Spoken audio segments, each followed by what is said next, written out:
So today we're going to talk to Taylor Cos about her solo project that she's been doing. So why Viola Swamp? Viola Swamp, and because it is a solo project. Yeah. Why not just call it Taylor? That's a good question. I did do solo stuff in like my early 20s, and I did like just go by my name, and I always felt bored. Like I just was like, meh, this is okay. It's kind of like a lazy thing, or I don't know. I always wanted to find a name, but the name like Viola or Viola, I always say Viola because it makes me think of like like a viola. Yeah. Like that's what I think of, but it doesn't matter. It's a character. Actually, it's a character in a book. There's a picture of her here. Maybe we can take a picture of it. But yeah, it's just like Viola Swamp is this nasty substitute teacher, and she looks like this really cool gothy witchy cartoon character, and I related. And then it was just kind of, well, not to the grumpy substitute teacher part, but anyways, I just had that in my pocket. So then when the lockdowns came, it was like, oh, I guess this is that now. So yeah. Okay, well, that was my second question. Was this about the children's book? Oh, sorry. But yes. did you ever have a nickname of that? Like because your attire is kind of similar to the illustrations I've seen. Did anybody call you that? No. Okay. No, like I'm always really excited when someone knows that book. I always thought it was more popular than it seems to be. Like, did you know it before looking up the name? No, I Googled. Okay. But some people do. Like, I was talking to my friend in a girl's bathroom, and she didn't know what I was talking about, but some other girl in the bathroom was like, oh my God, Miss Nelson is missing, or whatever. So, there's fans around of the book. You've done shows where it's just yourself. Is there plans to do a full band, and does that also contribute to the name having, instead of just your name? For sure. Yeah. I think that's like a cool way to keep it open. Like it can be either, and I like that. I would rather have a name versus like just Taylor Cos and then playing with people and that kind of vibe. So yeah, and we did play at the Queen's. It was a Jillian show in Barrie, and was that Viola Swamp? No, we're playing Sundays, sorry. Oh my God, I'm getting confused with the bands. I'm so sorry. Okay. Viola Swamp played in Barrie with my friend Terrence Maloney, who's also in the Squeegees, and that was my confusion there, my bad. But so we've played one show. It's a bit tough because I did those songs on the album in my room, just like layer upon layer. So some songs are a lot harder to translate into like a live band, but yeah, and we also are playing a full band set in August at Infinity Zero, so that should be cool. Okay. Yeah, we're like working towards it, but awesome. Yeah. What about other bands that you've been in? Like I know you've been a member of other bands. How does that differ from what you're doing now? For sure. I've been in different bands. Recently, it was bands that I wasn't really writing in, so this is very different because it's like all my songwriting versus, or like, other than cover songs. And then in the past, like I was in Rubella, and that was a lot of my songwriting, but definitely had like a whole group influence involved in like the songs coming together as a live project, where I have more control, like creative control with the Viola Swamp songs. I think Rubella, you were singing and playing keyboards? Yep. Yes, I was. And it was just more of like, I guess, a group collaboration, and we had different tastes and stuff, so it came out in the music. Whereas now I can just be like, can I swear in this video? Like a bossy bitch. I can do whatever I want. And those guys are awesome because they just listen, and they want to make the song sound like the way that they did on the album, or however they're going to sound live. And they like trust my vision, so yeah, it's been a good experience. How do you go about writing the music? Like, what instruments are you writing on? They're all different, really. Like the song "I'm Less Honest Now" I wrote while I was in bed on a ukulele, and then it became like this other big song. And songs like "Viola Goes Surfing in the Swamp" was just like I put a drum loop on and then just played some bass and then put some keys on and then, you know, just started talking into the microphone. So just kind of like however it comes to me in the moment, but I don't have like a go-to really. It's just, yeah. Okay. Because you, on the album, I guess it was, you did it in a couple of different parts because you had some of it already posted, and then the tape came out after with newer songs on it, I guess. Yeah. It was like what was the time span? That's on true. there. Like, yeah. So it was all within like the lockdown, and I think it would have been within the first year or so because it came out 2021 November. So I think the first one came out in September of 2020 or something like that. It was fall. And then there was another release maybe in the spring or summer. And then it was November 12th, 21 where the full length came out. So were these 3 different sessions, or was it all? Oh, it was like just a jumble. It was all written basically at the same time, and then adding stuff here and there, sort of. Like, do you mean like I had that whole album written in 2020? No, it was just like I kind of was like recording as I was going, and then like just getting all excited and I can't wait to release this. Let's just put the demos out and like shit like that. So.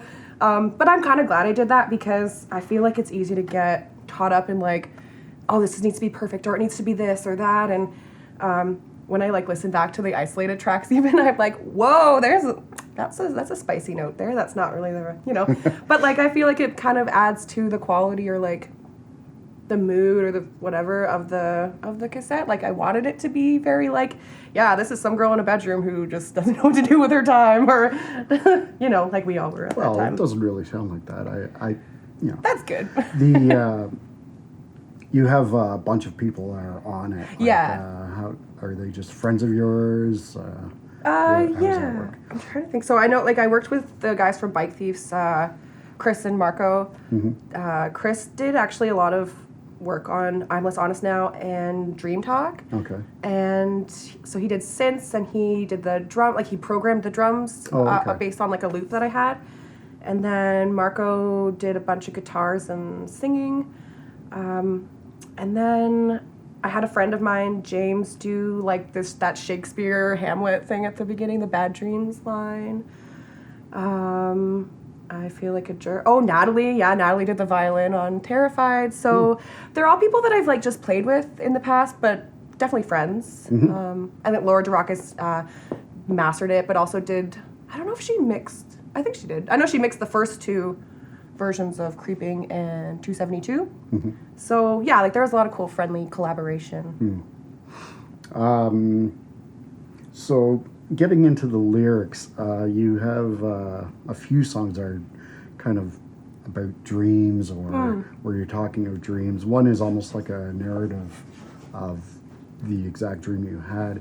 Is that something like that you wrote down the day after you had that dream, or something that you woke up and like right after you had it and like recorded the vocal, like the what it was? That's what I did. Yeah, it was like I didn't like wake up and think, oh, I'm gonna make a song of this. I just was like, I really want to remember this dream, and it was easier to just like put a voice note on and talk and say it out loud, and then I had. So is that a voice note? Is that actually the vocal recording for? Yeah, I never redid it. Like I was. Really? Yeah, I was like, I can't redo that. Like, there's no way. Yeah. So that's why like there was some parts where like I'll like cut out a word, or like I put like some like monstery effects underneath just to kind of make it sound a little bit better. But I also like cut it up to go with the piano part. Okay. Yeah. But yeah, no. And my friend, like Chris, when he was working on it, he was like, "You want to redo this one part, maybe?" Because there was a line. I was like, I don't know, but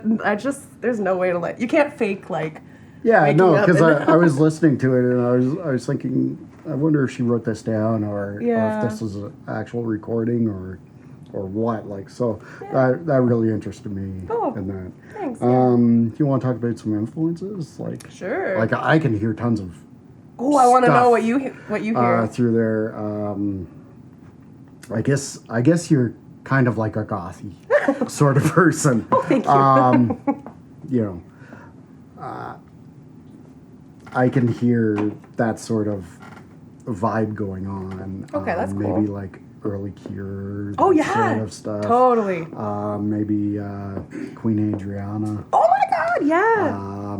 Just like the way that you do your vocals, like. Cool. Thank you. It kind of shocked me too when I was listening to it, because I know you and I've talked to you lots and stuff, and I haven't really heard you sing solo like that before. I hadn't checked out Rubella until like recently, but when I first heard her, I was like, oh, she doesn't sound like her voice at all. Oh, like cool. She doesn't, Yeah. like it kind of threw me for a loop. Like the softer singing, or like more? Like, okay. Yeah. Cool. It kind of threw me for a loop, and it was like, wow, that's like I really like it. Thanks. And really like what you're doing. But yeah. So where's all that come from? Like, like. Okay, we're talking influence, not like emotions. Okay. Am I okay with those two comparisons? Big time. Okay. Yeah, Queen Adrena was like huge for me growing up, and that's a really good comparison because it has like something that I've always liked is like very pretty, kind of relaxing, or not relaxing, but just like pretty, dreamy, mellow, and then like slam in with like just like crazy vocals or like rough vocals or heavily affected or whatever. Raging. Yeah, raging. And then just so that had like an element that I really liked, and I was trying to capture more with Viola Swamp versus like stuff I had done in the past. I remember I said I was listening to a lot of Phoebe Bridgers. I'm getting them confused. There's the two. Okay, anyways, Phoebe, the blonde one. Listening to a lot of her music. It's hard to remember, but just general influences I find, like Regina Spektor was big for me growing up, Tori Amos, Fiona Apple, like that kind of crowd. And then like Joy Division, Interpol, Tom Waits. Yeah, I love. Well, the first two albums, yes, anyways, are I know. awesome. There was some good songs on the other ones, but I agree. Yeah, they don't compare. But yeah, so those are like some influences that come to mind. Okay. Yeah. And we kind of talked about future plans, how you're going to try and get the band all set up and play some shows that way. Tonight you're playing, but that's just solo? Yeah, tonight's solo. I'm going to experiment and do some cover songs, which I don't usually do too much of. Now, are you, what would you be playing? Are you playing keyboards? You playing guitar? What are you I'm going to do both tonight, and I kind of have been liking doing that for the solo shows. Like by myself, just to like change it up. I'm not like a shredder or anything, so gotta play C and G different ways. I'll just do it that way. But no, yeah, it's fun to be able to change it up that way. What do you like playing better? Oh, probably so I probably like playing piano better, but guitar is so much easier to just kind of pick up and stuff. So I feel like I've been playing guitar more lately. But yeah, I think keyboards for sure. Oh yeah. Yeah. Well, I mean, a bass I think I like the best, but yeah. When I'm singing, piano. Okay. Anything else you would like to add? No, just, I mean, check out the music, and then, I'm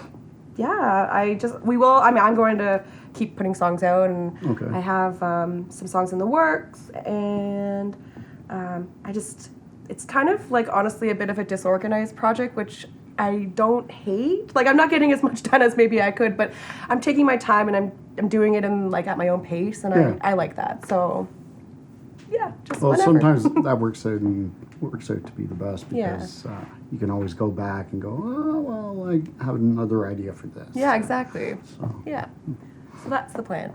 Cool. Cassette tapes. Love them. Did you grow up with those? Or, oh, yeah. Totally. Like the wait for your favorite song on the radio and have like the two buttons down with pause, and you just, like that was definitely my childhood, and very much physical copies of music, whether it was CDs or cassettes. Yeah, big time. Okay. All right. Well, thank you for chatting with us. And, thank you. I can't wait to see you tonight. Thank you. All right. Bye.